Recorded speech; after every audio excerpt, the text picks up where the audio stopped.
Moin, liebe Kraut. Heute in Krypto mal ganz einfach schauen wir uns die Smart Contract Blockchains näher an.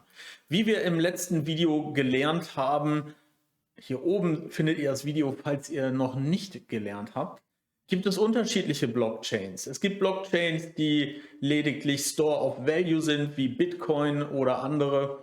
Und dann gibt es die Smart Contract Plattform und diese schauen wir uns heute etwas genauer an und tauchen in die Untiefen der Smart Contracts ab. Wofür brauchen wir Smart Contracts? Was sind die Vorteile und was sind die Voraussetzungen, damit ich daraus einen Nutzen ziehen kann? Also alle ab ins U-Boot und auf Tauchgang. Bis gleich nach dem Intro.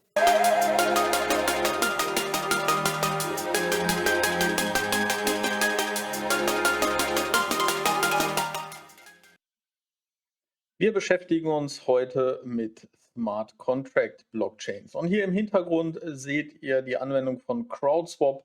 Und in CrowdSwap benutzen wir eben solche Smart Contract Blockchains, wie ihr sie hier sehen könnt. Ethereum, Binance Smart Chain und Polygon. Und in der Zukunft werden sicherlich noch einige dazukommen. Smart Contract Blockchains im Gegensatz zu den Store of Value Blockchains, wie wir im letzten Video gelernt haben, fügen der ganzen Blockchain noch die Funktionalität eines Vertragswesens hinzu. Also es ist die Erstellung von Verträgen und deren Ausführung. Und das Ganze ist durchaus die Basis für DeFi. Also Decentralized Finance würde ohne Smart Contract nicht funktionieren. Das heißt, DEXs würde es nicht geben. Es würde keine Yield Farm geben. Es würde kein Voting geben. Auch Gaming auf Blockchain würde es ohne Smart Contracts nicht geben. Ein Unterschied, den wir bei Smart Contract Plattformen noch besprechen müssen, ist der Unterschied zwischen Coins und Token. Also wie ihr hier sehen könnt, wir sind auf dem Ethereum-Netzwerk und hier auf meiner Wallet wird Ether angezeigt. Wenn ich jetzt auf Polygon wechsle, dann werden wir hier gleich sehen, dass das Ganze nicht mehr Ether ist, sondern Matic. Und zu guter Letzt wechseln wir noch einmal auf Binance Smart Chain und sehen dann, dass hier BNB angezeigt wird. Das sind native Kryptowährungen und auf ihrer Blockchain werden die deswegen Coins genannt. Token sind nichts anderes als Smart Contracts. Und diese Smart Contracts oder von diesen Smart Contracts gibt es eine ganze Menge, wie wir hier sehen können. Also wir haben hier BNB als Coin auf der Binance Smart Chain Blockchain und wir haben aber zusätzlich noch eine ganze Menge Smart Contract Verträge. Und wenn wir uns das Ganze auf Polygon noch einmal anschauen, dann kann ich euch auch Folgendes zeigen, nämlich dass der Crowd Token eben ein Token ist und kein Coin, weil er keine eigene Blockchain besitzt. Das heißt, der Crowd Token ist lediglich, in Anführungszeichen natürlich, ein Smart Contract und als solcher auch ausgeprägt. Bei der Betrachtung von Smart Contract Blockchains kommen wir natürlich nicht herum, auch nach den Gebühren zu schauen. Denn die Ausführung von Smart Contracts kostet mehr Gebühren als das reine Versenden. Wir können uns hier jetzt einmal dem ganzen Thema nähern und uns einen Smart Contract anschauen auf der Ethereum Blockchain. Das Ganze ist ein Swap Router. Ich scrolle hier mal durch den Quelltext durch. Wir wollen ja jetzt keinen Entwicklerkurs hier machen, sondern lediglich verstehen, wie die Kosten zustande kommen. Und hier unten finden wir den Contract Creation Code und diesen Contract Creation Code, den können wir einfach übersetzen, nämlich in sogenannten Opcode. Und dieser Opcode, auch wenn der uns jetzt nicht viel sagt, da gibt es Befehle wie Push oder mStore oder Call Data oder Jump.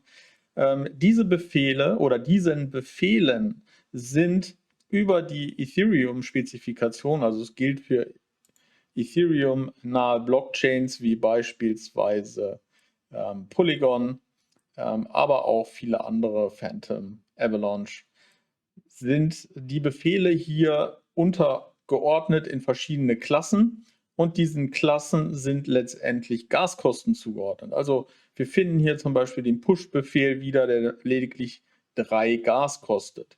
Dann haben wir aber auch einen sogenannten Set-Befehl. Das heißt, wenn wir auf der Blockchain irgendwelche Werte speichern wollen, dann kostet das Ganze schon 20.000 Gas. Und die berühmte Transaktion, das heißt, wenn wir lediglich Token oder Coins versenden wollen, kostet das eine Transaktion, also 21.000 Gas. Was machen wir jetzt mit diesen Gaskosten? Diese Gaskosten werden in der Summe einer Smart Contract Funktion addiert. Das heißt, da kommt am Ende ein Wert raus, beispielsweise 200.000 Gas. Und wir können uns auch durchaus auf Ethereum in dem Gas-Tracker mal einige Beispiele anschauen. Hier wird nämlich neben der Auslastung des Netzwerkes, wir sehen aktuell 27 Gwei, also nicht sonderlich viel, werden uns auch einige Beispiele angezeigt. Zum Beispiel der Uniswap V3 Swap wird 184.000 Gas zugeordnet. Ja, wir werden gleich noch sehen, dass das auch nur unter ganz bestimmten Konstellationen so passiert. Würde aktuell ungefähr $17 kosten in der schnellsten Ausführung. Dann sehen wir OpenSea, das ist eine NFT-Marktplatz, 200.000 Gas. Und ein Transfer von USDT kostet 54.000 Gas aktuell, also $5. Und wir können das Ganze jetzt auch einmal selber berechnen, den Weg von Gaskosten auf Dollar. Dafür machen wir das am Beispiel von Ethereum. Und der Ethereum-Preis, den habe ich mal mit $3.000 festgelegt. Der Umrechnungskurs von Gwei, wie wir vorhin gesehen haben, auf dem Gas-Tracker auf Ethereum. In Ethereum ist 1 Milliarde, also müssen wir die Werte dadurch teilen, um auf den Ethereum-Wert oder auf den Ether-Wert zu kommen. Und wir schauen uns jetzt verschiedene Szenarien ein. Einmal das Versenden von Coins oder Token hier in diesem Fall, also eine Transaktion, die 21.000 Gas kostet. Oder aber die Ausführung eines Smart Contracts mit 200.000 Gas. Wir haben mal festgelegt, das Netzwerk bei Ethereum ist einigermaßen ausgelastet, also müssen wir 200 Gwei bezahlen. Und diese 200 Gwei führen letztendlich dazu, dass wir die Gaskosten mit den Gwei multiplizieren und anschließend, wie ihr sehen könnt, durch den Umrechnungsfaktor teilen. Und da kommt dann raus 0,0042 Ethereum, was $12,60 entspricht. Bei einem Smart Contract ist es natürlich deutlich mehr. Hier haben wir 200.000 Gas mit denselben Gwei multipliziert, ergibt 0,04, was $120 entspricht. Und vor dem London Fork, kleines Gadget, also kleiner Fakt am Rande, haben die Miner tatsächlich all das eingestrichen. Wie sieht das jetzt nach dem London Fork aus? Da hatte man sich ja überlegt, dass man die Berechnung der Gaskosten deutlich vereinfachen wollte und hat hier die Gebühren unterteilt in eine sogenannte Base Fee und eine Priority Fee. Und die Base Fee ist tatsächlich fürs Protokoll, die Priority Fee ist für den Miner, jetzt auf Ethereum bezogen. Und wir haben hier wieder die gleichen Funktionen, nämlich einmal den Cent und einmal den Smart Contract. Und die Base Fee bei 100 Gwei wären 0,002 Ether, der Smart Contract 0,02 oder aber in Dollar umgerechnet 6,30 bzw. $60. Da diese Gebühren dem Protokoll zugeschrieben werden, werden die Ether hier aber verbrannt.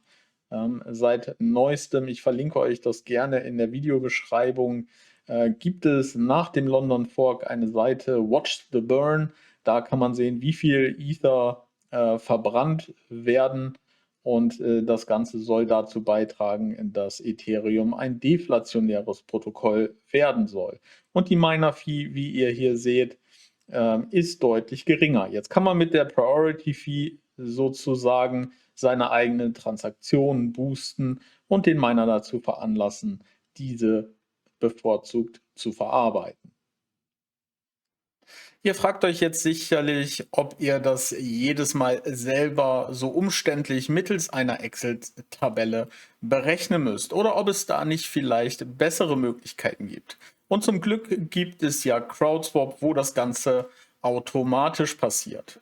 Ich habe hier Ethereum und DAI aufgerufen und wir können hier schon sehen, Uniswap V2 hat Netzwerkkosten von 23,26 $. Das ist genau das Ergebnis, was wir vorhin mühsam über die Gaskosten mit der aktuellen Auslastung in Gwei ausgerechnet haben. Und wir können jetzt einmal schauen, hier auf diese Route, da ist Ethereum in Richtung DAI sozusagen das Beste. Ich zeige euch jetzt aber mal, wie das Ganze aussehen würde, wenn wir 10 Ethereum in DAI tauschen würden. Dann hätten wir definitiv hier schon mal Uniswap V3, also eine andere Version. Die Netzwerkkosten wären 40 $ und die Route, wie ihr hier sehen könnt, Ethereum in Richtung USDC und DAI. Also der Vertrag ist jetzt schon einmal teurer geworden und damit natürlich auch die Netzwerkkosten. Nicht, weil wir jetzt 10 Ethereum anstatt einem Ethereum swappen wollen, sondern weil die Route hier länger ist. Und wir können mal schauen, ob wir einen Kandidaten finden.